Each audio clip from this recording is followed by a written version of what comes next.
Renu Sudhi big ബോസിൽ ആദ്യ task പൂർത്തിയാക്കി. ഇന്നലെ ഇട്ട വീഡിയോ പച്ചക്കള്ളമായിരുന്നു. ബിഗ് ബോസ് മലയാളം സീസൺ 7ന്റെ ഗ്രാൻഡ് ലോഞ്ച് നാളെയാണ് തുടങ്ങുന്നത്. വിവാദ താരമായ രേണു സുധിയുടെ പേര് തുടക്കം മുതൽ തന്നെ വലിയ ചർച്ചയാവുകയാണ്. ബിഗ് ബോസിൽ മത്സരിക്കുമോ എന്ന ചോദ്യം ഉയരുമ്പോൾ തന്നെ മത്സരിക്കാൻ താല്പര്യമുണ്ടെന്നും വിളിച്ചാൽ തീർച്ചയായും പങ്കെടുക്കുമെന്നും രേണു നേരത്തെ വ്യക്തമാക്കിയിരുന്നു. എന്നാൽ കഴിഞ്ഞ ദിവസം വരെയും രേണു ആവർത്തിച്ചത് ഇതുവരെയും തനിക്ക് ബിഗ് ബോസിൽ നിന്നും വിളി വന്നിട്ടില്ലെന്നാണ്. അതേസമയം ബിഗ് ബോസിൽ പങ്കെടുക്കാനായി രേണു ചെന്നൈയിലെത്തിയെന്നാണ് യൂട്യൂബർമാർ ആവർത്തിച്ച് പറയുന്നത്. ഇതിന്റെ ഇടയിൽ കഴിഞ്ഞ ദിവസം ഈ വാദങ്ങളെല്ലാം തള്ളിക്കൊണ്ട് രേണു ഒരു വീഡിയോ പങ്കുവച്ചു. ചേച്ചിയുടെ വാടക വീട്ടിൽ ഇരുന്നു കൊണ്ടായിരുന്നു വിവാദങ്ങളോട് രേണു പ്രതികരിച്ചത്.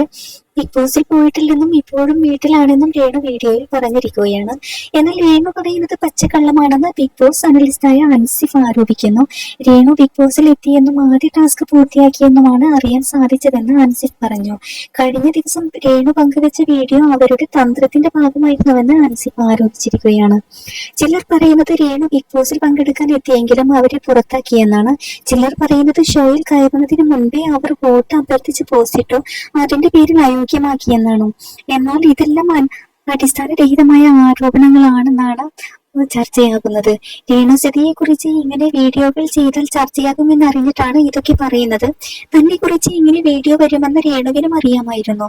അതുകൊണ്ടാണ് താൻ ഇവിടെയുണ്ടെന്നും ബിഗ് ബോസിൽ പോയിട്ടുണ്ടെന്നും പറഞ്ഞുകൊണ്ട് മുൻപേ തയ്യാറാക്കി വെച്ചൊരു വീഡിയോ ഇപ്പോൾ പങ്കുവെച്ചത്. എന്തായാലും വിവാദ താരമായ രേണു സുധി ബിഗ് ബോസിൽ വരണോ വരണ്ടയോ? ഈ വീഡിയോ കാണുന്ന നിങ്ങളെല്ലാവരും താഴെ കമന്റായിട്ട് അറിയിക്കാൻ മറക്കല്ലേ.